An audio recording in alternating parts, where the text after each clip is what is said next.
Welcome to the Daily Word, verse by verse. Grab your Bibles and follow along as we study the book of Romans. Keep in mind, I'm using the Holman Christian Standard Bible, so if you're using a different translation, the read is different, but the message is the same. Okay, we're in chapter 3, and we're going to pick it up at verse 27. Now, verses 21 through 26, Paul laid out in simple form, in legal form, why we are saved. When he says that the God's righteousness, what it takes to be right with him in his sight, and his sight is the only one that matters. How can I be made right to God? He said has been revealed apart from the law, and the law represents every religion, every man's teaching, denominational teachings, man's revelations, man's doctrines, okay? And all of it based upon the law, because the law basically says this: you must do A, B, C, D in order to be accepted, in order to be right with God.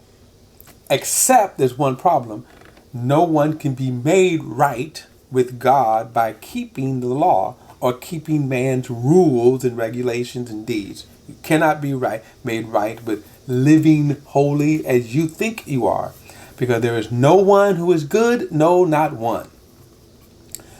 So he says, why? All have sinned and come short of the glory of God, but they are justified freely. Now this is verse 24. They are justified freely by God's grace through the redemption. Remember, Jesus paid the price in full so that we never have that debt again. That debt can never come against us. The debt of sin could never, ever come against us. One of the most interesting things, by the way, the word devil, when we talk about the devil and Satan, well, the word devil means accuser of the brethren.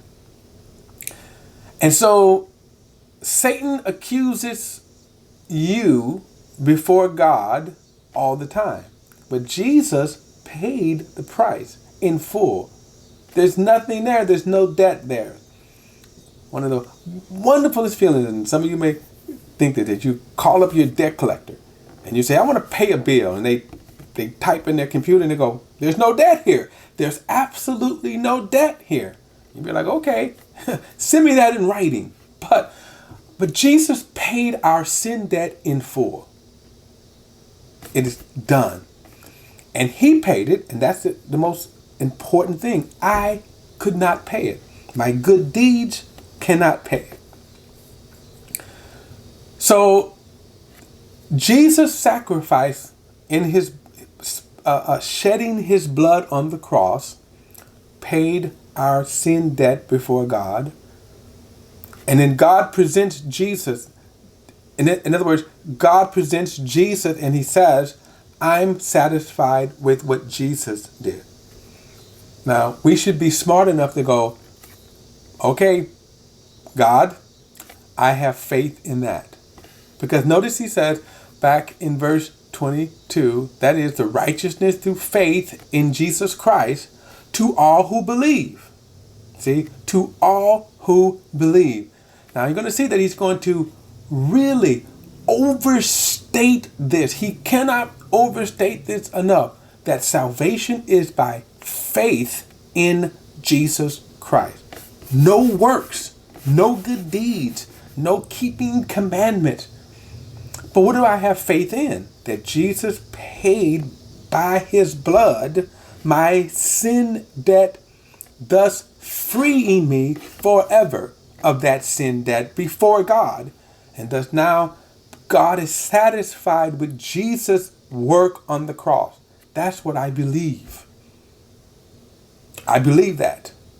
And that freed me, as I said, because if you try to follow man's teaching, that means every denomination, every church, they teach that you have to do something. I should say most churches. Let me correct that. Most churches do teach that you have to do something in order to get saved and stay saved. No, I believe that Jesus paid the debt in full. there's no debt there. So if I'm working to pay off a debt, there's no debt there because Jesus paid the debt. Now in verse 27, he says, where then is boasting? Now he's going to shift the thought. That's what our salvation is. Jesus paying the debt. Now, by the way, this is God's grace. God freely did that apart from any worthiness that we can do. Remember grace? The grace is God willing to send Jesus, his son, to die on the cross, shed his blood, thus paying our sin debt in full. That's the grace. He did not consider how worthy we are because we're not good, no, not one. All have sinned and fallen short of the glory of God. And I believe that. And God said, this is who I'm setting. I'm setting Jesus as a satisfaction. Fool, you should take it. You're trying to work your way to salvation, to heaven. Fool, God has given us the way to salvation. So then he says, where is boasting? It is excluded by what kind of law? So he's kind of playing around with the word law. He says, what kind of law? By one's works? No, on the contrary, the law of faith. Now, this law of faith, again, he's playing around with terms. He's using these terms to kind of show what the method of salvation is. Okay? Verse 28. For we conclude that a man is justified, made right to God, the legal way of being made right with God, that a man is justified by faith apart from the works of the law. Again, he's going to re-emphasize that point over and over and over again. So it is by faith. Then he says, or is God for Jews only? Is he not also for the Gentiles? Yes, for the Gentiles too. Now, you may wonder why Paul is making this statement right here, because in the early church, you can see this in the book of Acts, the church started off as the Jewish believers. Jesus came through the Jewish line of David. So Jesus was a Jew, right? Well, the Jewish believers didn't think that the non-Jewish people can be saved. Now, we're going to get back and in the next chapter, we're going to delve deeper into this because there was no way they should have concluded that. Since the father of the Jewish nation, God specifically told him, you're going to be through you, all of the families of the earth will be blessed. So when he says, yes, he's the God of the Gentiles too. Verse 30, since there is one God who will justify the circumcisions by faith and the uncircumcisions through faith, do we then cancel the law through faith? Absolutely not. On the contrary, we uphold the law. Now, what does he mean by this? Because there's always this question about, do we keep the law, right? Well, what we find out through Paul's teachings is that the law pointed us to Christ. That's what he's saying right here. He's saying, wait a minute, what the law showed you was that you couldn't keep it. Thus, it pointed you to faith.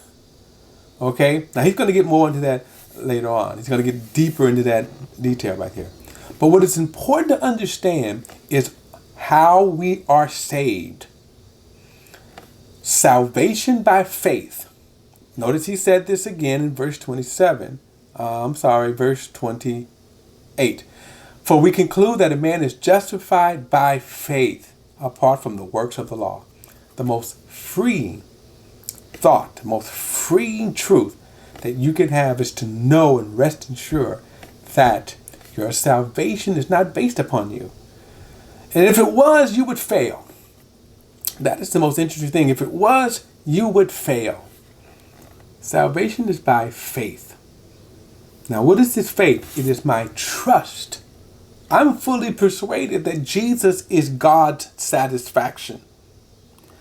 I fully trust that he accomplished on the cross what he set out to do, which was remove my sin debt, making me guilty before God. He cleared that up. He paid that in full. And I have faith in that. That's why I know that I know that I know that I know that I know that I'm going to heaven because I have faith in what God did through Jesus Christ on the cross. All right, chapter 4 in the next video. I'll see you then.